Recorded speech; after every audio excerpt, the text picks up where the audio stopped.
आता पाहूयात महाफास्ट 100 बातम्या।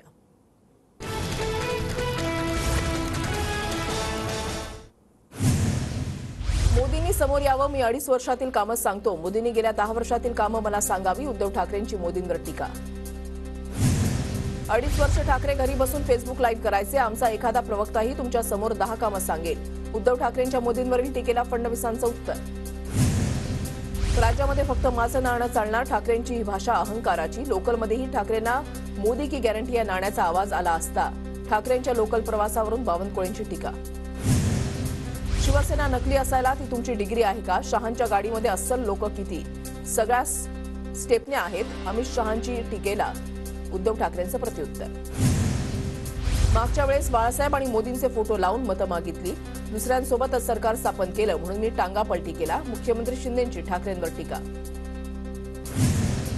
अदानीची माणसं 1 लाख लोकांना घरासाठी अपात्र करणार अशी माहिती असल्याचा आदित्य ठाकरेंचा आरोप, तर धारावीतील लोकांचं राहत्या ठिकाणचं पुनर्वसन करण्याची आदित्य ठाकरेंची मागणी।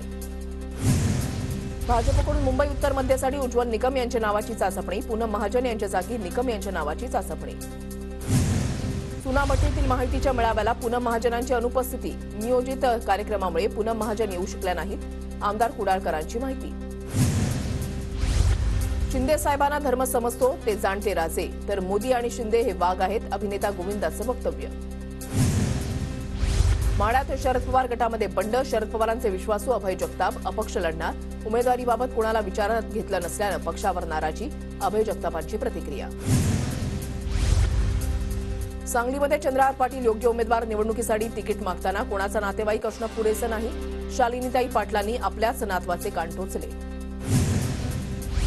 कन्नेचा एकदा पराभव झाल्यानं खडसे पार्टी सोडून गेले, एकनाथ खडसेंकडून परिवारवाद, सगळी पदं घरामध्ये ठेवा ही भूमिका, गिरीश महाजनांची खडसेंवर टीका। मोहिते पाटील कुटुंबाला सत्तेचा मलिदा घ्यायचा आहे, मोहिते पाटील कुटुंबानं भाजपला वापर करून घेतला, राष्ट्रवादीच्या उमेश पाटलांची मोहिते पाटील कुटुंबावर सडकून टीका। शरद पवारांच्या मातोश्री सुद्धा पवार कुटुंबाच्या सुनस, सुनेत्राताई मूळ पवार नाहीत, मग मूळ पवार नक्की कोण? शरद पवारांच्या विधानावर उमेश पाटलांचा सवाल।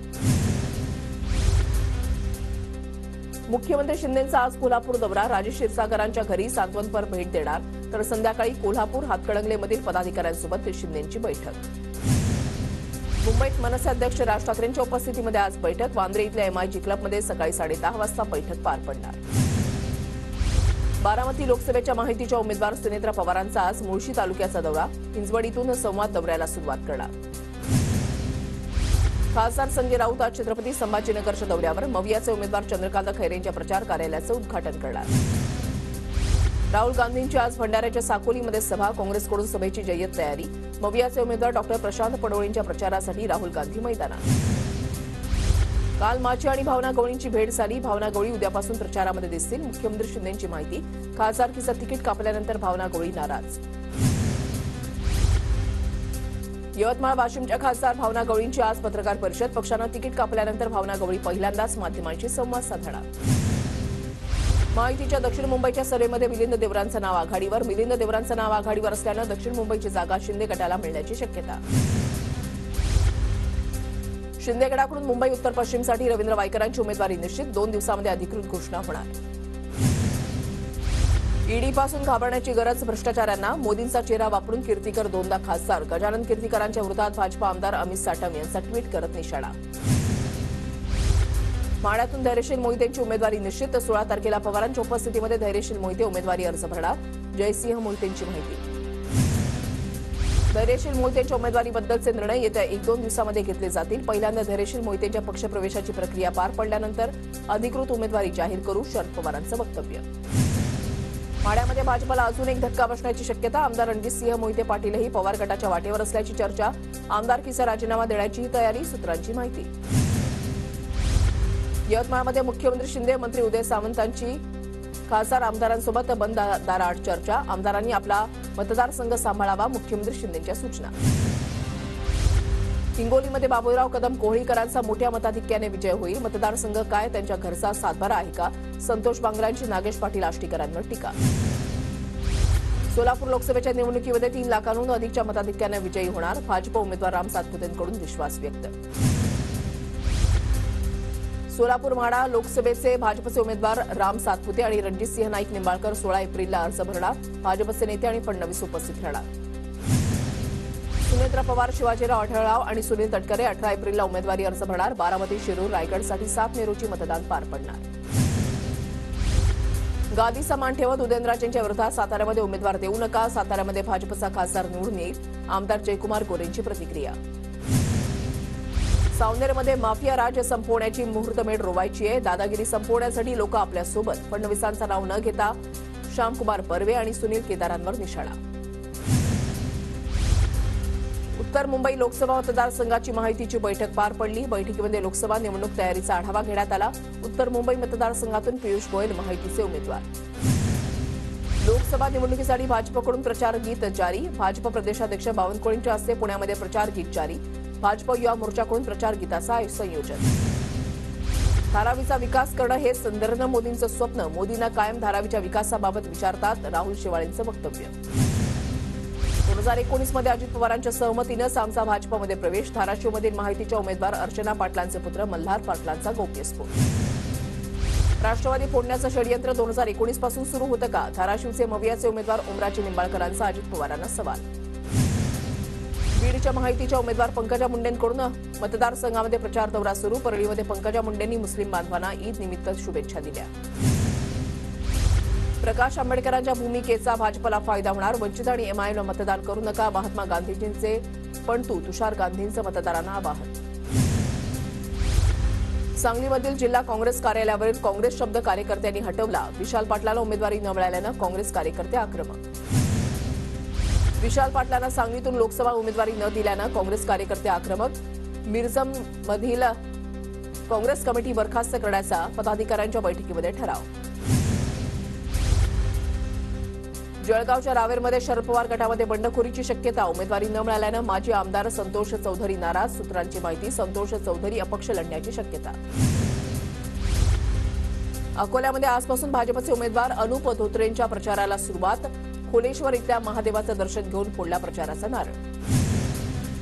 प्रकाश आवाडे हातकणंगलेमधून लोकसभेच्या रिंगणात. प्रकाश आवाडे ताराराणी पक्षाकडून निवडणूक लढवणार. दाजू शेट्टी, धैर्यशील बाने आणि सत्यजित पाटलांना आव्हान देणार.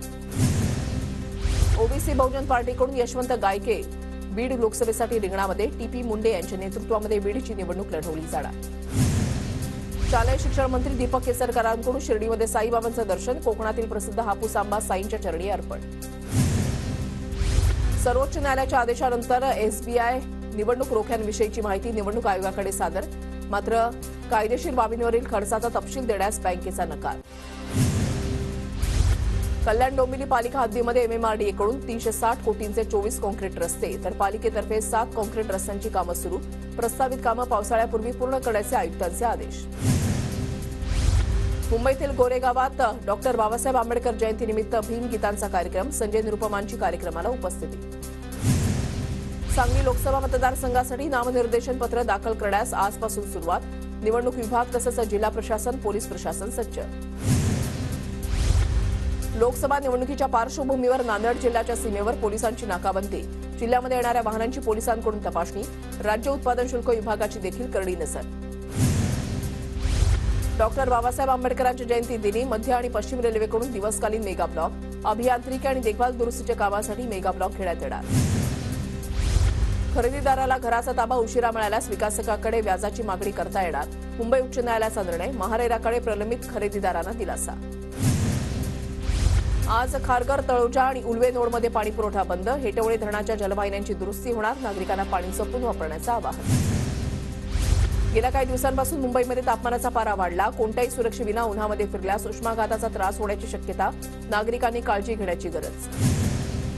ससून रुग्णालयामध्ये उंदरानं चावा घेतल्यानं रुग्णाचा मृत्यू झाल्याचा नातेवाईकांचा आरोप. संबंधित प्रकरणी चौकशी समितीचा अहवाल समोर. अहवालामध्ये रुग्णालय प्रशासनावर कारवाईची शिफारस केल्याची सूत्रांची माहिती. पुण्यामध्ये 100हून अधिक खासगी रुग्णालय विनापरवाना सुरू असल्याची बाब समोर. महापालिकेच्या आरोग्य विभागाकडून बहुतांश रुग्णालयाच्या परवान्याच्या नूतनीकरणाची प्रक्रिया पूर्ण. मुंबईच्या घाटकोपर वेस्टमधल्या हिमालया सोसायटीची घराची भिंत कोसळली. गेल्या काही दिवसातील दुसरी घटना. बीएमसीनं लक्ष देण्याची नागरिकांची मागणी. घाटकोपरमध्ये भूस्खलनात झोपड्यांचं नुकसान 10 ते 12 झोपड्यांमधून रहिवाशांना सुरक्षित स्थळी हलवण्यात आलं. दुर्घटनेमध्ये कुणीही जखमी झाली नसल्याची माहिती. 9 महिन्याच्या लेकरासह पत्नीची धारदार शस्त्रानं हत्या करत पतीची आत्महत्या. जळगावच्या जामनेर तालुक्यामधल्या देऊळ गावातली घटना. पोलिसांकडून तपास सुरू. धाराशिवमध्ये निवडणुकीसाठी उभारलेल्या चेकपोस्टमध्ये विनापरवानगी गैरहजर राहिल्यानं 2 जणांचं निलंबन. जिल्हाधिकारी डॉ. सचिन ओंबासेंकडून कारवाई. नाशिकच्या इगतपुरीमधल्या पाणी टंचाईच्या TV9 मराठीच्या बातमीची मनसेकडून दखल. मनसे नेते मनोज चव्हाण कातुरवाडी, वाघाचा झाप आणि मेंगाळ झाप या गावामध्ये पाणी पुरवठा करणार. धुळ्यामधल्या शिंदखेडा तालुक्यामध्ये अनुदानासाठी केवायसी होत नसल्यानं शेतकरी चिंतेत. सेतू केंद्रावर दिवसरात्र बसण्याची शेतकऱ्यांवर वेळ. धुळे लोकसभेसाठी केंद्रीय निवडणूक आयोगाकडून कार्यक्रम जाहीर. मतदारसंघाच्या पूर्वपीठिकेचं जिल्हाधिकारी निवडणूक अधिकाऱ्यांच्या हस्ते प्रकाशन. नंदुरबारमध्ये लोकसभा निवडणुकीसाठी प्रशासनाकडून तयारी सुरू. 5,500 कर्मचारी अधिकारी कर्तव्य बजावणार, तर नर्मदा नदीच्या काठाच्या पलीकडील मतदारांसाठी बोटची व्यवस्था. धुळ्याच्या शिरपूर तालुक्यामधील तापी नदीवरील सारंगखेडा बॅरेजवरील गळती रोखण्यासाठी 75 कोटींची आवश्यकता. पाटबंधारे विभागाच्या तांत्रिक विभागाकडून शासनाला प्रस्ताव. धुळ्यामध्ये नागरिकांसाठी सोयीस्कर मतदान केंद्रांची निर्मिती करावी. दिव्यांग आणि वृद्धांच्या मतदानासाठी सोय करा. भाजपकडून जिल्हा प्रशासनाला निवेदन. धुळे जिल्ह्यामध्ये पावसाळ्यामध्ये 50 लक्ष वृक्ष लागवडीचा कार्यक्रम निश्चित. सर्व विभागांनी वृक्ष लागवडीचे सूक्ष्म नियोजन करावं. जिल्हाधिकारी अभिनव गोयल यांच्या सूचना. जळगावकरांना पाणी टंचाईची कोणतीही समस्या भेडसावणार नाही. वाघूर धरणामध्ये 72.58% पाणीसाठा शिल्लक. जळगावच्या मुक्ताईनगर, बोदवड आणि जामनेर तालुक्यामध्ये अवकाळी पावसाचा 123 गावांना फटका. 3,420 हेक्टर क्षेत्रावरील पिकांचं नुकसान. धुळ्यातील शिरपूर तालुक्यामधल्या तऱ्हाडी परिसरामध्ये वादळी वाऱ्यासह अवकाळी पावसाची हजेरी. फळबागांसह शेतातील पिकांचं मोठं नुकसान. जालन्यातील मंठा तालुक्यासह विदर्भाच्या सीमेवर अनेक भागात अवकाळी पावसाची हजेरी. अचानक झालेल्या पावसामुळे फळबागांचं मोठ्या प्रमाणात नुकसान. नंदुरबारमध्ये अवकाळी पावसामुळे शेतातील पिकांना मोठा फटका. शहादा तालुक्यात अनेक ठिकाणी केळी, पपईच्या बागांचं मोठं नुकसान. छत्रपती संभाजीनगरच्या सिल्लोड तालुक्यामध्ये गारपीट. उंडणगाव आणि गोळेगाव परिसरातील नागरिकांना फटका. वर्ध्यात अवकाळी पावसामुळे 95 हेक्टरवरील पिकांचं अतोनात नुकसान. प्राथमिक अंदाजानुसार 18 गावांमध्ये पिकांचं नुकसान. अवकाळी पावसानं शेतकऱ्यांचं नुकसान. तत्काळ पंचनामे करून शेतकऱ्यांना मदत द्यावी. जयंत पाटलांची मागणी. वाशिम जिल्ह्यामध्ये सलग 4थ्या दिवशी देखील वादळी वाऱ्यासह पाऊस. उन्हाळी पिकांसह फळबागांचं मोठं नुकसान. बीड जिल्ह्यामध्ये 2ऱ्या दिवशी वादळी वाऱ्यासह गारपीट. गारपिटीमुळे कांदा, गहू यासह इतर पिकांचं मोठं नुकसान. जळगावच्या अमळनेरमध्ये वादळी वाऱ्यासह गारपीट. तालुक्यामध्ये मोठ्या प्रमाणावर पिकांचं नुकसान. बुलढाणा जिल्ह्यामध्ये सलग 3ऱ्या दिवशी वादळी वाऱ्यासह पाऊस. अनेक घरांवरचे पत्रे उडाले.